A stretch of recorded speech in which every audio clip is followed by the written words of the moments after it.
وہ ووٹ ضرور دیں گے اور جس کو بھی چاہے جس پارٹی کا بھی چاہے تو وہ ضرور دیں گے. یہ پوچھ رہے محمد سعد پوچھ رہے کہ I don't understand please repeat it again. تو کائنڈلی کیا کوشچن ہے آپ کا پوچھ لے تو میں وہ کر لوں گی. ایکسپریشنز بھی آزادی رائے کا حق کہ وہ اب ایکسپریس کرے اپنے خیالات کا اظہار کرے. سمجھ آ رہی نا ایکسپریشنز کہ وہ اپنے ایکسپریشنز کو ظاہر کرے اور رائے بتا دے. اچھا پھر آپ لوگوں کو سمجھ آ گیا. اب ہم پڑھیں گے رسپانسبلٹیز ذمہ داریاں فرائض. ہمیں تو حقوق مل رہی ہیں. ہمارا تعلیم کا حق ہے رہنے کا حق ہے آزادی کا حق ہے ووٹ کا حق ہے بنیادی سہولتوں کا حق ہے. لیکن اب ہمارے کچھ فرائض بھی بنتے ہیں نا. جیسے کہ آپ لوگ اسکول آتے ہیں تو آپ کا حق ہے ٹیچر آپ کو پڑھاتی ہے چاہے آپ 100 بار کوشچن کریں جب تک آپ کو سمجھ نہیں آئے آپ کا حق ہے کہ ہم کہتے ہیں it's your right to ask the question again and again. Question بار بار پوچھ لے تاکہ آپ لوگوں کو سمجھ آ سکے. یہ آپ کا حق ہے کہ ہم اسکول میں جتنی فیسلٹیز ہے آپ لوگ کو پرووائڈ کی جائے. آپ لوگ کلاس روم میں بیٹھیں گے فل فیسلیٹیڈ کلاس روم آپ کے ہوتے ہیں. تو یہ دیز آر یور رائٹس. لیکن آپ کی کچھ رسپانسبلٹیز بھی ہے کہ لیکچر کے دوران اٹینٹو رہنا ہے باتیں نہیں کرنی باہر نہیں دیکھنا حاضر دماغی کے ساتھ ٹیچر کا لیکچر سننا ہے رسپانس اچھا دینا ہے ٹیسٹ رن کرنا ہے ہوم ورک کرنا ہے. تو یہ سارے اسکول کی صفائی کا خیال رکھنا چاہیے اپنی فرینڈس کا خیال رکھنا چاہیے. یہ ساری آپ کی رسپانسبلٹیز ہے ایک دوسرے کے کام آنا چاہیے. اسی طرح ہر ایک شہری کی بھی اپنی رسپانسبلٹیز ہوتی ہے ایک ملک کے لیے. First one be loyal and patriotic to the country. be loyal mean وفادار ہو. patriotic mean محب وطن ہو وطن سے محبت کرنے والا ہو. کہ ہر ایک شہری یہ نہیں کہ ہم پاکستان میں رہ رہے ہیں پاکستان کے خلاف باتیں کر رہے ہیں کہ میں امریکہ جانا چاہتی ہوں لندن جانا چاہتی ہوں وہاں پہ رہنا چاہتا پاکستان تو فضول ہے اور یہ ہے وہ. ہمیں اپنے ملک سے پیار کرنا چاہیے ہم اس کی بہتری کرتی یہ سوچنا چاہیے وفادار ہونا چاہیے. اکثر کسی کی برین واشنگ کی جاتی ہے. پہلے جو طالبان کے وہ کرتے تھے برین واشنگ لوگ طالبان کا نام دیتے تھے یا جو لوگ بھی برین واشنگ کرتے تھے اور دھماکے وغیرہ کرواتے تھے. تو یہ ہمیں اس طرح نہیں کرنا چاہیے. اگر کوئی ہماری جتنی بھی برین واشنگ کرے ہمیں جتنی باتیں سنائے ہمیں اپنے ملک کا وفادار رہنا چاہیے. ہمیں اپنے ملک کو نقصان نہیں پہنچانا چاہیے. ہمیں اس کے فائدے کے لیے سوچنا چاہیے.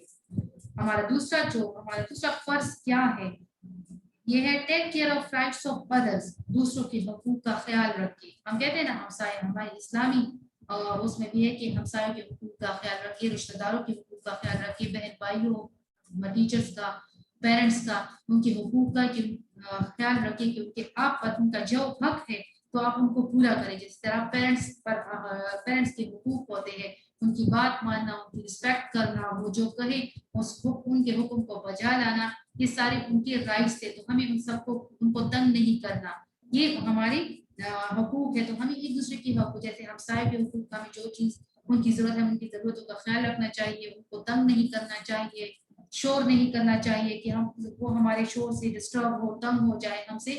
ہمیں ان کو اذیت نہیں دینی چاہیے. تو یہ ہے کہ ایک دوسرے کی حقوق کا خیال رکھیں گے. Third one obey and respect the rules. قوانین کی پابندی اور احترام کریں. ملک میں جو قانون چل رہا ہے یہ نہیں کہ آپ لوگ ٹریفک کے دوران غلطی کر لیتے ہو پھر اپنی غلطی کو نہیں مانتے آپ کو فائن کیا جاتا ہے اور آپ نہیں دیتے ہو. ہمیں پہلے غلطی کرنی نہیں چاہیے. ہمیں پتہ ہونا چاہیے کہ ہماری اس جگہ کی اس علاقے کی یہاں پہ کیا رولز اینڈ ریگولیشن ہے ہمیں ان کو فالو کرنا چاہیے. اور یہ ہے کہ ہم ان کی پابندی اور احترام کریں یہ ہمارا فرض ہے. Use your vote correctly. اب ہمارا حق ہے ووٹ دینا لیکن یہ مطلب ہے کہ ہم جہاں چاہیں بس کسی غلط بندے کو بھی دے دیں. نو ہم ووٹ دیں گے لیکن سب کیا کریں گے کہ پہلے ہم دیکھیں گے کہ آیا یہ شخص ٹھیک ہے یہ ملک کی بہتری کے لیے کچھ کر سکتا ہے ہمارا کچھ کام آ سکتا ہے کہ نہیں. تو ہمیں ووٹ صحیح بندے کو دینا چاہیے ہمیں اپنی ووٹ کا صحیح استعمال کرنا چاہیے. اچھا پھر ہے next one pay taxes on time. وقت پر ٹیکس ادا کریں. ہمارے اوپر جتنی بھی ٹیکسز ہیں ہمیں یہ پے کرنے چاہیے تاکہ گورنمنٹ کو کوئی بھی مشکلات کا سامنا نہ ہو. سمجھ آ رہی ہے. پھر نیکسٹ ہے bring the benefit of your knowledge. آپ کے اپنے علم و ہنر کا فائدہ قوم کو پہنچائے.